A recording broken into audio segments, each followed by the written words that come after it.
Olá, voltamos a nos encontrar tratando da dissertação dos concursos, sobretudo dissertação argumentativa, primeiro momento dessa nossa conversa sobre a estrutura dissertativa, o propósito desse texto.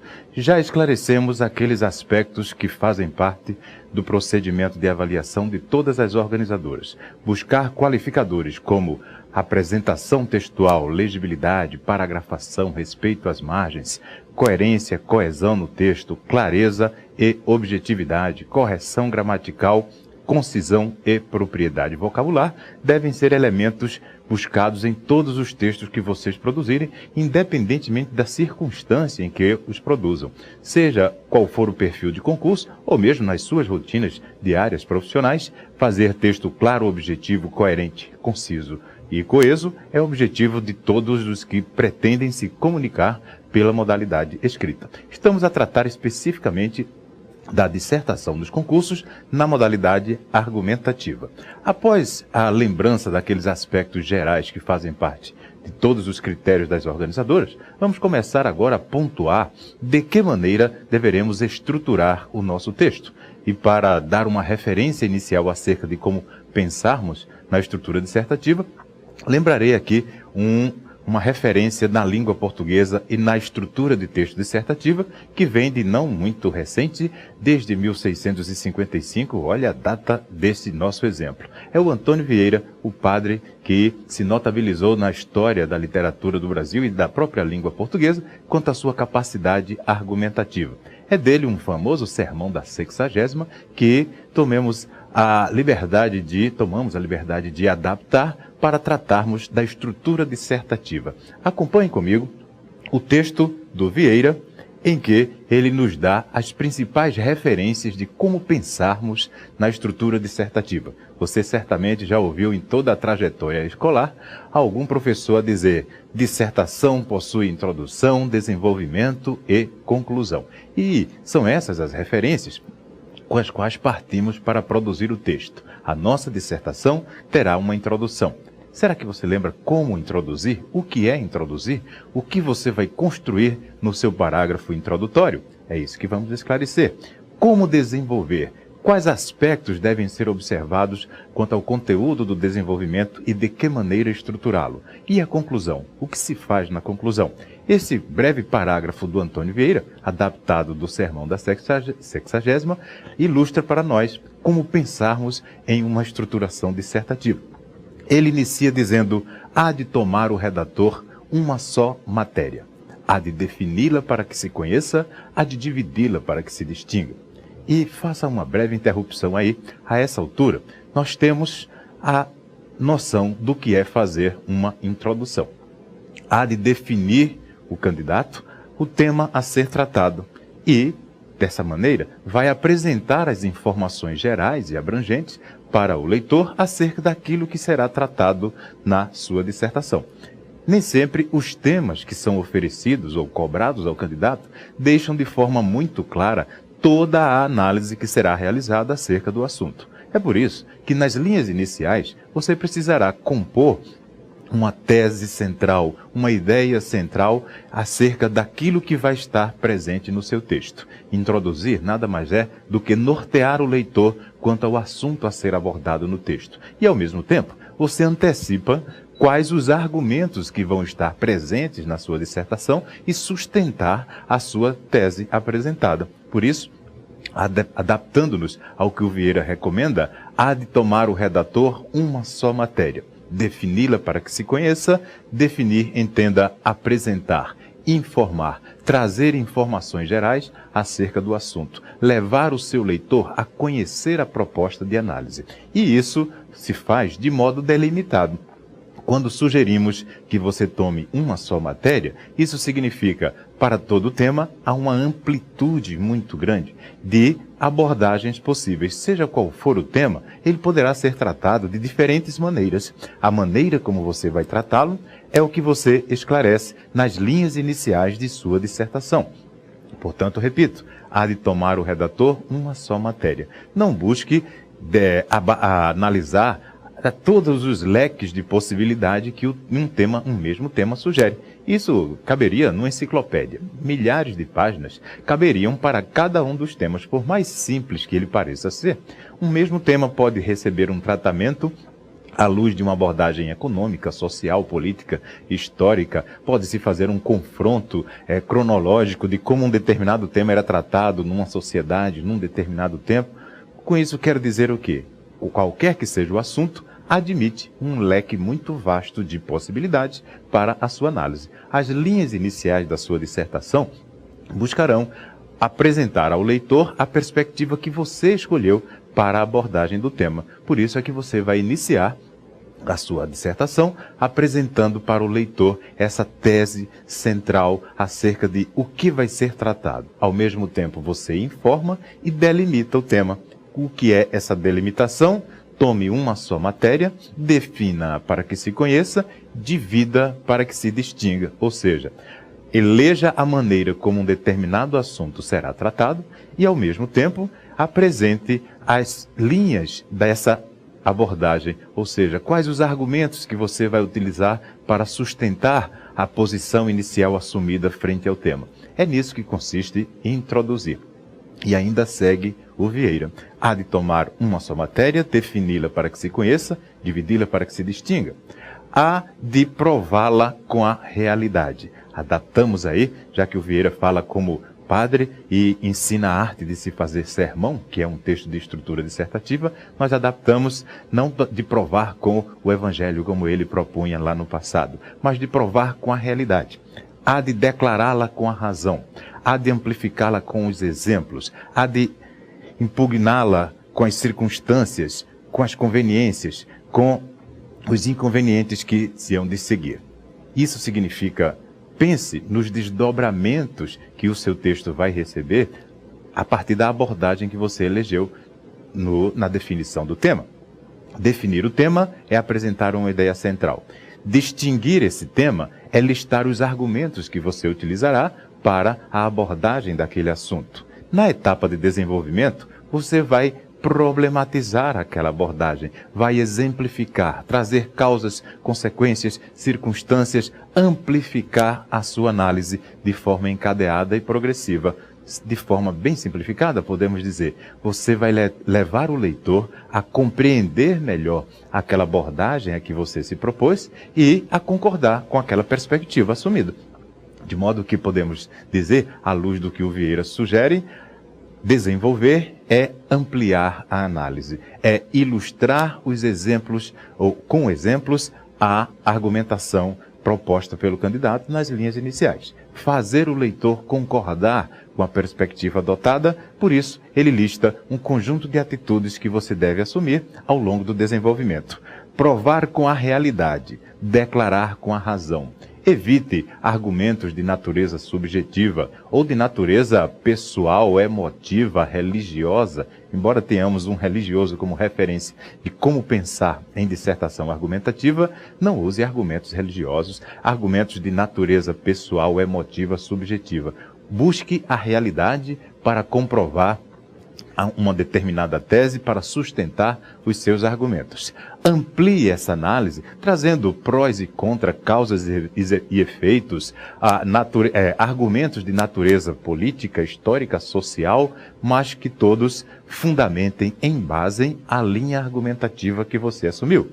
Declare com a razão e confirme com o exemplo. Amplifique com as causas, com as conveniências que se hão de seguir, com os inconvenientes que se devem evitar.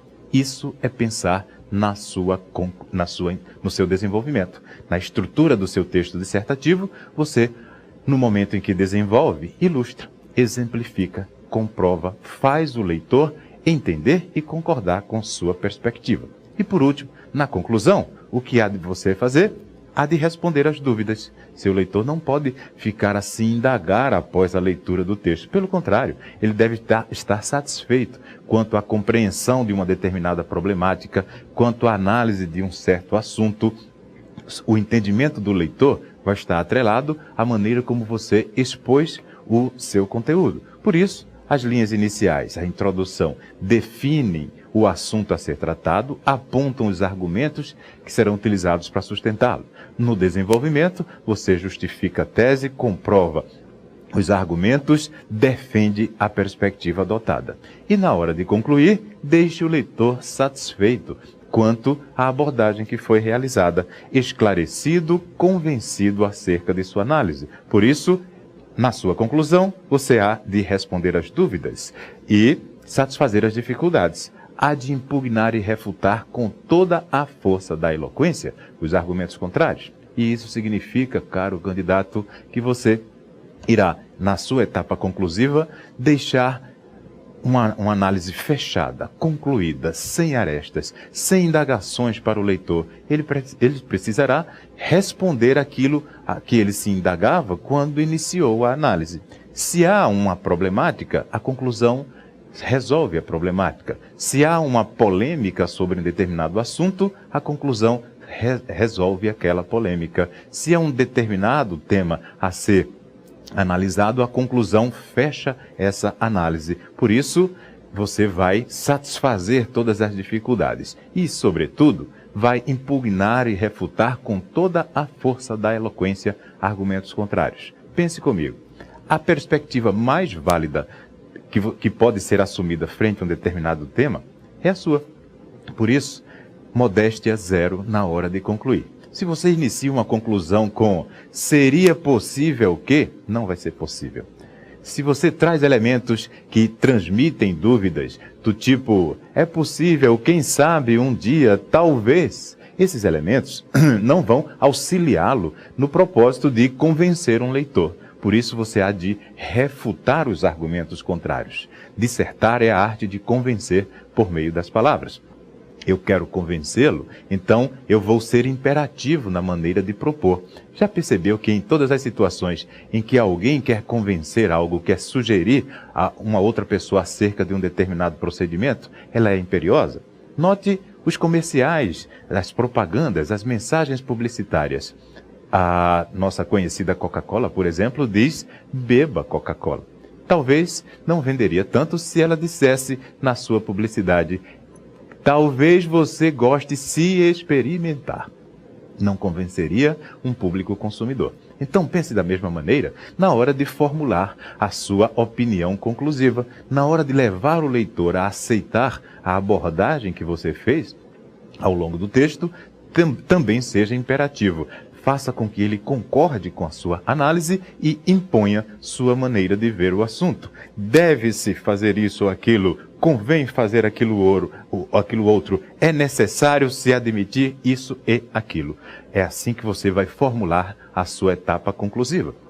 E o leitor não pode se indagar acerca de qual foi a análise que você fez, qual a sugestão que você fez. Na etapa conclusiva, você interfere no conteúdo com uma sugestão, uma solução, uma resposta, a depender da maneira como o tema foi formulado. Se o tema é uma pergunta, a conclusão responde. Se o tema é um problema, sua missão é resolvê-lo. Como? Argumentando, por meio da sua análise e na defesa da sua opinião. Por isso, diz o Vieira, e você lê comigo. Há de impugnar e refutar com toda a força da eloquência os argumentos contrários. E depois disso, há de colher, há de apertar, há de concluir, há de persuadir, há de pôr um ponto final, há de acabar. É assim que pensaremos na estrutura dissertativa nos nossos concursos. Se a estrutura se propõe a uma análise de um assunto, apresente esse assunto, defina-o para que se conheça. Liste os argumentos que serão utilizados para sustentá-los. Isso é introduzir. Ao longo do desenvolvimento, comprove sua tese, justifique os argumentos, exemplifique a sua análise e traga os prós e contras, as causas e os efeitos, os desdobramentos possíveis para um determinado tema. E, por fim, na hora de concluir, retome a tese e os argumentos apresentados, interfira no assunto com uma sugestão, uma solução ou o fecho para uma análise do assunto. É nisso que consistirá fazer a nossa estrutura dissertativa. E você vai acompanhar agora, passo a passo, cada uma dessas etapas em pormenores. Como proceder no seu concurso? Acompanhe comigo. Estrutura dissertativa. Na introdução, você tem aí impresso no seu material, mas é válido utilizar o espaço vazio para anotações para que você exercite o ato de escrever. Então, conceitue, defina a etapa introdutória da sua dissertação. O que temos? Apresenta de forma geral e abrangente o tema a ser discutido, marcando um ponto de vista do autor a respeito do assunto. Lembre-se, esse ponto de vista, por mais que seja seu, será veiculado de maneira impessoal. Em que consiste isso? Consiste no cuidado com os recursos de língua portuguesa para preservar o caráter analítico de sua dissertação. Fuja de pronomes de primeira pessoa. Eles marcam uma interferência do autor no assunto e você vai fazer isso de maneira impessoal. Os pronomes de primeira pessoa manifestam o autor no discurso, ao longo do texto. Por isso, prefira a estrutura gramatical de verbos na terceira pessoa do singular. Observa-se, nota-se, percebe-se, pode-se observar, ou mesmo construa estruturas com verbos flexionados na primeira pessoa do plural. Notamos, compreendemos, percebemos, verificamos, mas fuja dos pronomes de primeira pessoa, nós, nos, nosso. Eles atestam uma presença subjetiva do autor e a ausência deles vai garantir o caráter analítico do seu texto. Portanto, você vai iniciar sua dissertação apresentando de forma geral e abrangente o assunto a ser tratado. E em seguida, o que fazer? A respeito do assunto, defina a tese a ser adotada e a estratégia argumentativa que você adotará ao longo da análise. Em que consiste essa tese que vai ser apresentada? Diante dos mais diversos assuntos, já que estamos a pensar numa dissertação argumentativa, nós formulamos um ponto de vista, definimos a maneira como encaramos um determinado assunto. Você mesmo, a essa altura, deve se pensar acerca de o que penso sobre a adoção de crianças por casais homossexuais. Tema bastante polêmico, mas você possui uma perspectiva para esse tema, não é verdade? Aquilo que você entende e como você se posiciona frente a esse assunto é o que chamamos de ponto de vista do autor. Ele será veiculado na sua análise. A nossa dissertação atesta nossa relação dialógica com a sociedade, ou seja, em minha sociedade, em meu tempo, eu possuo um posicionamento definido frente aos mais diversos assuntos. Esse posicionamento ou ponto de vista, que a gente simplifica, nada mais é do que a nossa compreensão de mundo, a nossa ideologia acerca das coisas, como nós procedemos e discutimos ou analisamos determinada ideia. Essa nossa perspectiva, ou esse ponto de vista, é fruto de nossa formação escolar, dos nossos valores familiares, de como nós interagimos com a sociedade, e cada indivíduo possui muito singularmente esse ponto de vista. Na hora em que você elabora uma dissertação, será analisado quanto à maneira de defender o seu ponto de vista. Obviamente, pontos de vista que desrespeitem os direitos humanos vão ser rejeitados na sua análise. Aqueles que tragam perspectivas retrógradas, antiquadas, ultrapassadas em relação a determinado tema, não apresentarão uma válida perspectiva para a abordagem do assunto. Mas o que se vai julgar é a sua capacidade ou sua habilidade em defender aquela perspectiva frente ao tema. Procure não se afastar muito da postura adotada na própria formulação temática e defina esse ponto de vista desde as linhas iniciais. Ao mesmo tempo, antecipe para o leitor a linha argumentativa a ser seguida, ou seja, eleja argumentos que serão utilizados para sustentar aquela sua tese inicial. Como fazer isso? Lembre-se de que os argumentos que você utiliza para sustentar sua tese serão desdobrados na etapa de desenvolvimento. Por isso, fuja de muitos argumentos para a etapa inicial. Muitas vezes, na avaliação de textos, eu me deparo com uma ideia central rodeada de 4, 5, 6 argumentos. Isso numa proposta de redação para 30 linhas. Pense comigo, se eu só disponho de 30 linhas, eu não disponho de muito espaço para desdobrar e analisar meus argumentos. Cada argumento apresentado na etapa inicial deverá merecer a devida atenção na etapa de desenvolvimento e de forma sequenciada e lógica. De modo que, se eu apresento 2 argumentos na introdução, estes mesmos 2 argumentos deverão estar desdobrados, analisados esclarecidos, ilustrados e exemplificados ao longo do desenvolvimento. Então pense no fato de que, para cada argumento apresentado, eu necessitarei formular pelo menos um parágrafo destinado a ele. Então pensemos numa estrutura básica de dissertação nos concursos. Se eu disponho de 20 a 30 linhas, eu dedicarei um parágrafo para a minha introdução e não posso ter menos que um parágrafo para o desenvolvimento. Se eu apresento 2 argumentos na introdução, os 2 deverão estar presentes no meu parágrafo de desenvolvimento. Mas eu sugiro que façamos pelo menos 4 parágrafos. Se optarmos pela estrutura com 3 parágrafos, isso vai representar o quê?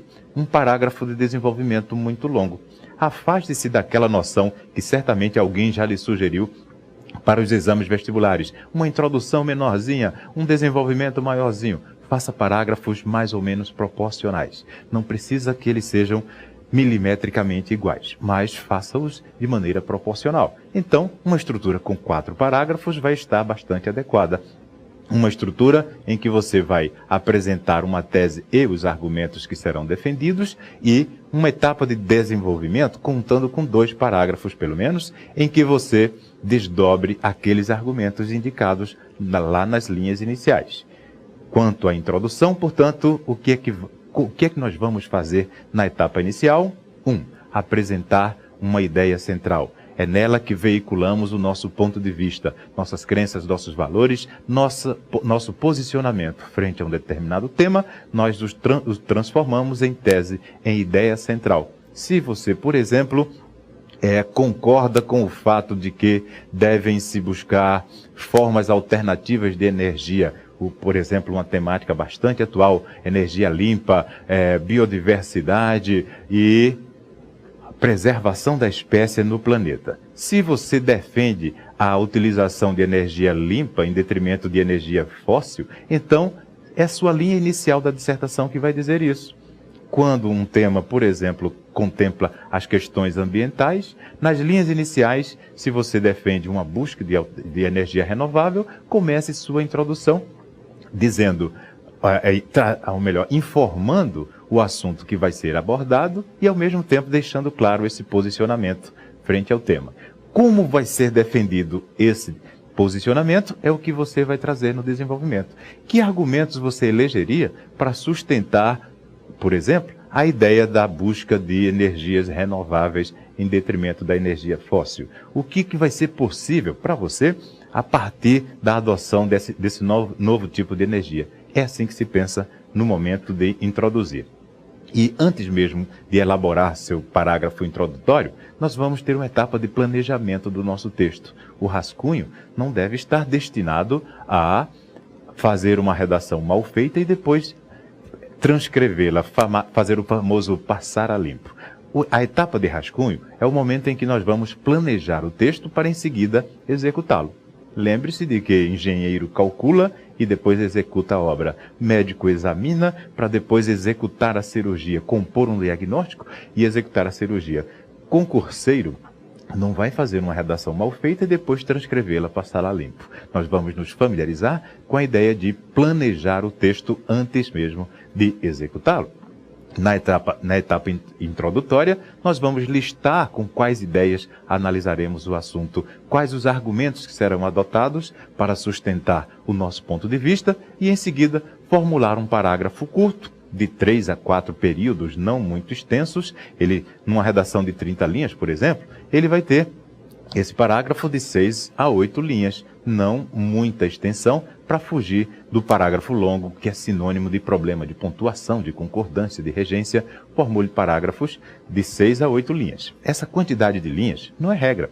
Nenhum manual estabelece um parágrafo de introdução deverá conter tantas linhas. Isso que nós recomendamos é muito relacionado à disponibilidade de linhas com que nós contamos. Se você pensar, por exemplo, numa prova para auditor da Receita Federal, você vai fazer uma dissertação de 60 linhas. E eu vou sugerir, faça parágrafos de 10 a 12 linhas. Eles vão ser compatíveis com essa extensão de 60 linhas do texto. Já se você dispõe apenas de 30 linhas, é um verdadeiro telegrama que você vai fazer, não é verdade? Então, você vai fazer parágrafos proporcionais a essa disponibilidade. Parágrafos de 6 a 8 linhas, você vai conseguir fazer pelo menos uma dissertação de 4 parágrafos, proporcionalmente distribuídos ao longo da extensão das linhas. Portanto, pensar na introdução é apresentar de forma geral e abrangente a tese inicial e os argumentos que serão adotados ao longo do texto. Ao mesmo tempo, você vai marcar a sua estratégia argumentativa, como vai proceder em relação ao assunto. Vai analisar as causas e efeitos de um problema, observará os prós e os contras, fará uma análise da evolução histórica ou uma estrutura comparativa você vai adotar para analisar o determinado assunto. Como irá buscar a abordagem? É seu parágrafo inicial que esclarece para o leitor. Quando terminar a sua introdução, pergunte a si mesmo: agora, leitor, você sabe o que eu vou fazer nesse texto? Se a resposta for positiva, é porque o seu parágrafo inicial está bem formulado. A partir daí, você vai em busca do desenvolvimento. Como proceder em relação a ele? Acompanhe comigo e não deixe de exercitar a escrita acerca desse conceito. Justifica a tese, comprova os argumentos, ilustra, exemplifica, faz o leitor entender aquela proposta de análise. Se as linhas iniciais dão as diretrizes, uma ideia geral e abrangente acerca do que vai acontecer, é a etapa de desenvolvimento que deverá estar voltada à pormenorização daquela análise, ao desdobramento da tese e dos argumentos. Por isso é o momento em que você vai exemplificar, comprovar, justificar, ampliar a perspectiva de análise para fazer o leitor compreender melhor aquela sua ideia geral e com ela concordar. Ainda retomando, por exemplo, pegando carona aqui no tema da biodiversidade, da sustentabilidade, que é um tema bastante em voga, mas não o único, tá? Ilustraremos diversos outros. Você, na introdução, definiu a maneira como se posiciona frente ao tema. Apresentou os argumentos que iria utilizar para sustentar sua tese. No desenvolvimento, é hora de você exemplificar que aquela perspectiva é a mais válida. Por exemplo, se você, lá no alto, indicou que a busca de energias renováveis seria fundamental para a sustentabilidade no planeta, da espécie humana no planeta, agora é hora de mostrar quais são essas fontes de energia renováveis, o que é capaz de fazer a energia fóssil, que grau de agressividade ao planeta podem provocar as outras formas de energia e não aquela que você sugere. Ou seja, faça o leitor entender melhor aquela sua sugestão inicial e com ela concordar. Por isso, traga exemplos que façam entender melhor a análise. Leve-o a concordar com a sua perspectiva frente ao tema, e isso se faz por meio de ilustrações, exemplificações. Não esqueça o que nosso Gandhi já sugeriu certa vez. A palavra convence, o exemplo arrasta, inclusive multidões. Então, convide o seu leitor a compreender a sua análise por meio dos exemplos que você vai oferecer na hora de defender os argumentos. E agora, a etapa conclusiva, em que você também vai anotar sobre ela. O que faz a conclusão? Retoma tanto a tese quanto os argumentos apresentados. Faça uma reelaboração linguística de toda a perspectiva adotada. Basicamente reafirme o que já foi apontado na introdução e no desenvolvimento e aponte uma direção argumentativa, defina uma hipótese, uma opinião, uma perspectiva frente ao tema. Como já dizíamos inicialmente, se o tema é uma pergunta, a sua conclusão vai oferecer uma resposta àquela pergunta. Se a problemática foi oferecida como tema, missão da conclusão, resolver aquele problema. Se é um assunto a ser analisado, são as linhas finais do seu texto que fecharão a análise proposta. Portanto, retome a mesma perspectiva afirmada na introdução, recupere os argumentos por meio da discussão que foi realizada no desenvolvimento e marque uma interferência no assunto com uma sugestão ou uma solução, de acordo com a natureza de tema sugerido para a sua análise. Atender a essa roteirização é atender ao mínimo que os concursos estabelecem. muito do insucesso de alguns candidatos está relacionado à falta de estruturação dissertativa. O candidato consegue analisar o assunto, mas não o faz de maneira dissertativa, ou se esquece de que a introdução serve para introduzir. Não parece óbvio, mas eu vou lembrar a você essas 3 noções das quais você não pode se afastar. Introdução, introduz. Desenvolvimento, desenvolve. Conclusão, conclui. E quem esquece essas 3 coisas não passa. Você vai passar. Por isso, não vai se afastar da noção de estruturação dissertativa, começo, meio e fim, introdução, desenvolvimento e conclusão. Vamos pormenorizar ainda os outros aspectos que devem fazer parte desse tipo de texto na nossa próxima conversa. Até breve, grande abraço.